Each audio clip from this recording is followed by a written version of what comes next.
जय हिंद सभी को बेटा। आप सभी का हार्दिक अभिनंदन और स्वागत। और हम यहाँ पर डिस्कस करने वाले हैं सामाजिक परिप्रेक्ष्य के ऊपर, सामाजिक परिवर्तन के ऊपर सॉरी। और सामाजिक परिवर्तन एक व्यापक परिप्रेक्ष्य। देखिए, सामाजिक परिवर्तन समाज का अभिन्न हिस्सा होता है जिसके अंतर्गत विभिन्न संरचनात्मक और संस्थागत बदलाव होते रहते हैं। और ये जो परिवर्तन होते हैं वो सामाजिक संबंधों, संस्कृति और व्यवहार पैटर्न में दिखाई देते हैं। विकास और क्रांति के माध्यम से समाज जो है निरंतर गतिशील रहता है, जिससे नए मूल्य और विचारों का उदय जो है होता है। अब इस पूरे चैप्टर में मैं थोड़ा सा डिटेल से इस चीज़ को लेकर के आप लोग के साथ डिस्कस करने वाला हूँ। एग्जाम के हिसाब से भी काफ़ी महत्वपूर्ण टॉपिक है ये। देखिए, सामाजिक परिवर्तन एक ऐसी प्रक्रिया है जिसमें समाज अपनी संरचनाओं, संबंधों और संस्थाओं में बदलाव अनुभव करता है। यह गतिशील प्रक्रिया समाज के विकास का एक अनिवार्य हिस्सा होती है, जिसमें जो है नई विचारधाराओं, मूल्यों और प्रथाओं का उदय होता है। देखिए, सामाजिक परिवर्तन के अंतर्गत संरचनात्मक परिवर्तन होते हैं, जैसे सामाजिक वर्ग है, शक्ति संबंध है, संस्थागत है। सांस्कृतिक परिवर्तन होते हैं, जैसे कि मूल्यों, मान्यताओं, विश्वास और कलाओं में परिवर्तन होते हैं। और कुछ व्यावहारिक परिवर्तन भी नज़र आते हैं, जैसे कि लोगों की जीवन की दिनचर्या है, आदत है और जो उनकी अंतःक्रिया है, उन सब में छोटे छोटे परिवर्तन जो है परिलक्षित होते हैं। यदि हम लोग जो सोशल चेंज है उसके टाइप्स की बात करें तो कुछ आंतरिक परिवर्तन होते हैं, कुछ बाह्य परिवर्तन होते हैं, जैसे वैश्वीकरण है, तकनीकी नवाचार, अंतर्राष्ट्रीय प्रभाव। कुछ परिवर्तन बिल्कुल क्रांतिकारी, रिवोल्यूशनरी होते हैं, जो बिल्कुल समाज के ढांचे को ही बदल के रख देते हैं। कुछ जो है बिल्कुल साइक्लिकल, क्रमिक परिवर्तन होते हैं, जो धीरे धीरे विकास के साथ होते चले जाते हैं। यदि हम लोग विकास की अवधारणा देखें परिवर्तन के साथ, तो इसमें भी परंपरागत चरण होते हैं, जहां आप देखोगे कि प्रारंभिक चरण में जो है परंपराएं होती हैं, धार्मिक विश्वास होते हैं, परिवार और समाज होता है। उसके बाद संक्रमणकालीन आता है, ट्रांजैक्शन फेज, जिसमें परंपरागत और मॉडर्न वैल्यूज़ का एक प्रकार से कंपोजिट होता है, मिश्रण होता है। फिर औद्योगिकीकरण का प्रभाव होता है, शिक्षा और साक्षरता में वृद्धि होती है।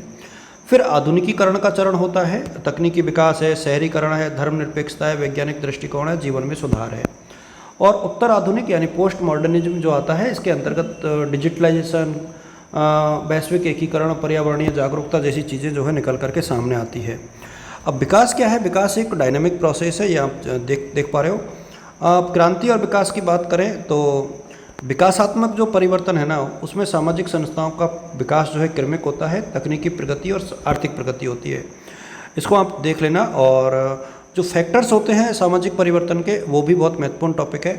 जो इम्पोर्टेंट होता है इसमें, एक तो डेमोग्राफिक फैक्टर्स यानी जननांकीय कारक होते हैं, और टेक्निकल इनोवेशंस होते हैं। इसके अलावा इकोनॉमिक फैक्टर्स होते हैं। इनमें थोड़ा थोड़ा आप लोग जो है एक्सप्लेनेशन कर सकते हो कि किस तरीके से जो है डिजिटल क्रांति हो रही है। इसके बाद इकोनॉमिक चेंजेज होते हैं, और शिक्षा और जागरूकता होती है, जिसमें शिक्षा का प्रसार से ज्ञान, कौशल और नए विचारों का प्रचार होता है। तो ये थोड़ा सा आप लोग देख लीजिएगा। सामाजिक परिवर्तन कभी भी एक कारक से नहीं होता है, इसके मल्टीपल फैक्टर होते हैं, और ये जो है इंटर रिलेशन से उत्पन्न होता है। अच्छा, टेक्निकल जो प्रभाव होते हैं, इसके कारण बेसिकली इंडस्ट्रियल रेवोल्यूशन है, कम्युनिकेशन रेवोल्यूशन है, संचार क्रांति, औद्योगिक क्रांति, डिजिटल रिवोल्यूशन है, और वर्तमान में आर्टिफिशियल इंटेलिजेंस और ऑटोमेशन जो है ऑटोमेटिक ही होता है। शिक्षा का महत्व होता है क्योंकि इसके कारण नवाचार होता है, सामाजिक प्रगति होती है, आलोचनात्मक सोच और नागरिक भागीदारी बढ़ती है, आर्थिक अवसर और सामाजिक गतिशीलता आती है, और साक्षरता और बुनियादी ज्ञान जो है बढ़ता है। यदि आप आर्थिक परिवर्तन की बात करोगे तो उसके कारण कृषिगत जो पद्धतियां हैं वो चेंज हो जाएंगी, ग्रामीण बसावट चेंज हो जाएगी, औद्योगिक अर्थव्यवस्था में कन्वर्ट हो जाएगा, श्रम विभाजन और पूंजी संचय होगा। फिर सेवा अर्थव्यवस्था में सेवा क्षेत्र का महत्व बढ़ेगा, और फिर डिजिटल अर्थव्यवस्था हो जाएगी, जिसमें डिजिटल प्लेटफॉर्म्स है, गिग इकोनॉमी है, ऑटोनोमेशन और आर्टिफिशियल इंटेलिजेंस चीज़ें जो हैं एक प्रकार से आ जाएंगी। तो आर्थिक परिवर्तन समाज के सभी पहलुओं और गहराई से प्रभावित तो करते ही हैं, लेकिन औद्योगिकीकरण और शहरीकरण में ये चीज़ें बढ़ी है। और आगे हम लोग बढ़ें तो सामाजिक न्याय और समानता में लैंगिक समानता बहुत महत्वपूर्ण है, जातीय सुरक्षा महत्वपूर्ण है, आय की असमानता को दूर करना जरूरी है, और मानवाधिकारों का महत्व अपने आप में है। देखिए, चुनौतियाँ कौन कौन सी रहेंगी सामाजिक परिवर्तन के दौरान। देखिए, पहली चुनौती तो इन्वायरमेंट से रिलेटेड है, और जो आनी ही आनी है। फिर डेमोग्राफिक जो चेंज होंगे उससे अपनी चुनौतियां पैदा होंगी, और टेक्नोलॉजिकल अवसर जो है आएंगे। तो ये एक संभावना है तकनीकी वाली।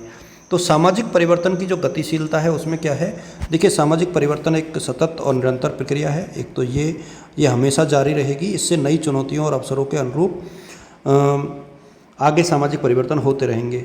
फिर सामूहिक कार्रवाई होगी, क्योंकि सामाजिक परिवर्तन व्यक्तिगत और सामूहिक दोनों होते हैं। और समावेशी दृष्टिकोण यानी इंक्लूसिव अप्रोच होती है। समावेशी और न्यायसंगत समाज की दिशा में आगे बढ़ने के लिए हमें ज़रूरी है ये, और संतुलित विकास की बात की जाती है। तो सामाजिक परिवर्तन की जटिल प्रवृत्ति को समझकर हम लोगों को जो है एक प्रकार से ये प्रेरणा मिलती है कि हम लोग अधिक न्यायपूर्ण समाज और टिकाऊ समावेशी समाज की तरफ मूव करें।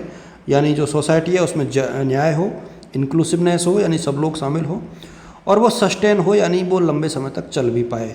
तो ये चीज़ें हैं मेरे सामने, ये पॉइंट टॉपिक आपके समझ में आ गया होगा। सामाजिक परिवर्तन बेसिकली जो है एक ऐसी प्रोसेस है जिसके अंतर्गत हमारे समाज की जो संरचनाएं हैं और उस संबंध है और संस्थाएं, उनमें मौलिक बदलाव जो है महसूस होता है। बेसिकली संरचना, संबंध और संस्थाओं में। तो इसको थोड़ा सा आप लोग अच्छे से पढ़िएगा। आई थिंक ये आपके लिए यूज़फुल रहेगा। आप सभी को all the best, good luck, thank you so much.